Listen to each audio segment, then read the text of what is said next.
കോൺഗ്രസിന്റെ 8 പഞ്ചായത്ത് അംഗങ്ങളും കൂറുമാറി. ബി.ജെ.പി പിന്തുണയോടെ കോൺഗ്രസ് വിമതിയെ പ്രസിഡന്റാക്കിയ മറ്റത്തൂർ പഞ്ചായത്തിനെ ചൊല്ലി സംസ്ഥാന രാഷ്ട്രീയത്തിൽ വിവാദം പുകയുകയാണ്. കോൺഗ്രസ് ബി.ജെ.പി അന്തർധാര ആരോപിച്ചിട്ടുള്ള കടന്നാക്രമണം നേരിട്ടേറ്റെടുത്ത് മുഖ്യമന്ത്രിയും പ്രതികരണം അറിയിച്ചു. മറ്റത്തൂരിൽ നടന്നത് ഓപ്പറേഷൻ ലോട്ടസ് ആണെന്നും ഒറ്റച്ചാട്ടത്തിന് ബി.ജെ.പിയിലേക്ക് എത്താൻ തക്കം പാർത്തിരിക്കുന്ന പാർട്ടിയാണ് കോൺഗ്രസ് എന്നുമാണ് പിണറായിയുടെ തഗ്.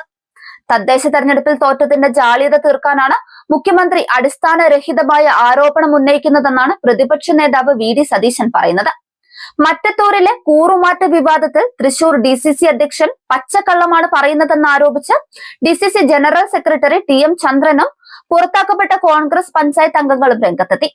കോൺഗ്രസ് അംഗത്തെ വിലക്കെടുത്താൻ CPM ശ്രമിച്ചെന്നും ചന്ദ്രൻ ആരോപിച്ചു. കോൺഗ്രസ് ചിഹ്നത്തിൽ മത്സരിച്ച 3 സ്ഥാനാർത്ഥികളും ബി.ജെ.പിക്ക് വേണ്ടി പ്രചാരണം നടത്തിയിരുന്നെന്ന് വെളിപ്പെടുത്തിയ ചന്ദ്രൻ നേതൃത്വത്തെ വെട്ടിലാക്കി.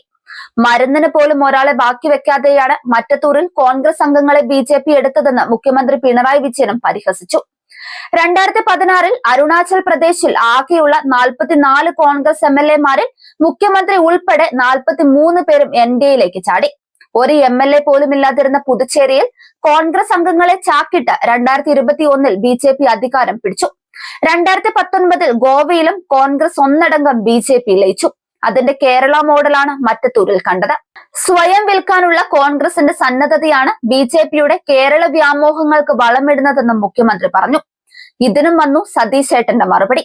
മറ്റന്നൂരിൽ ആരും ബി.ജെ.പിയിലേക്ക് പോയിട്ടില്ലെന്നും പ്രധാനമന്ത്രി നരേന്ദ്രമോദി പറയുന്നിടത്തെല്ലാം ഒപ്പിടുന്നയാളാണ് മുഖ്യമന്ത്രി പിണറായി വിജയൻ എന്നാണ് സതീശൻ തിരിച്ചടിച്ചത്. ബി.ജെ.പിയിലേക്കുള്ള കോൺഗ്രസ് നേതാക്കളുടെയും പ്രവർത്തകരുടെയും കൂടുമാറ്റത്തിൽ രൂക്ഷ വിമർശനവുമായാണ് ഡോക്ടർ ജോൺ ബ്രിട്ടാസ് MP പ്രതികരിച്ചത്. ഈ കോൺഗ്രസിനെ കണ്ടിട്ടാണല്ലോ ബി.ജെ.പി നേതാക്കൾ 30 സീറ്റ് കിട്ടിയാലും തങ്ങൾ ഭരണം പിടിക്കുമെന്ന് പറയുന്നതെന്ന് MP പരിഹസിച്ചു. ഫേസ്ബുക്ക് പോസ്റ്റിലൂടെയായിരുന്നു ബ്രിട്ടാസ് MPയുടെ പ്രതികരണം. വടക്ക് കിഴക്കൻ സംസ്ഥാനങ്ങൾ ഒന്നടങ്കം ബി.ജെ.പിയിലേക്ക് അടപടലം മാറിയതിന് കാരണം കോൺഗ്രസിന്റെ നിറംമാറ്റമാണെന്നും കേരളത്തിലും ഈ മോഡൽ സാധ്യമായി കഴിഞ്ഞു എന്നും തൃശൂർ മറ്റത്തൂരിലെ സംഭവത്തെ അടിസ്ഥാനമാക്കി MP ചൂണ്ടിക്കാട്ടി. മറ്റത്തൂരിൽ വെറും 4 അംഗങ്ങൾ മാത്രമുണ്ടായി 3ാം സ്ഥാനത്തായിരുന്ന ബി.ജെ.പിക്ക് വേണ്ടി കോൺഗ്രസിന്റെ മുഴുവൻ അംഗങ്ങളും ഒരുമിച്ച് രാജിവെച്ച് കാവിക്കൊടിക്ക് കീഴിൽ അണിനിരന്നു.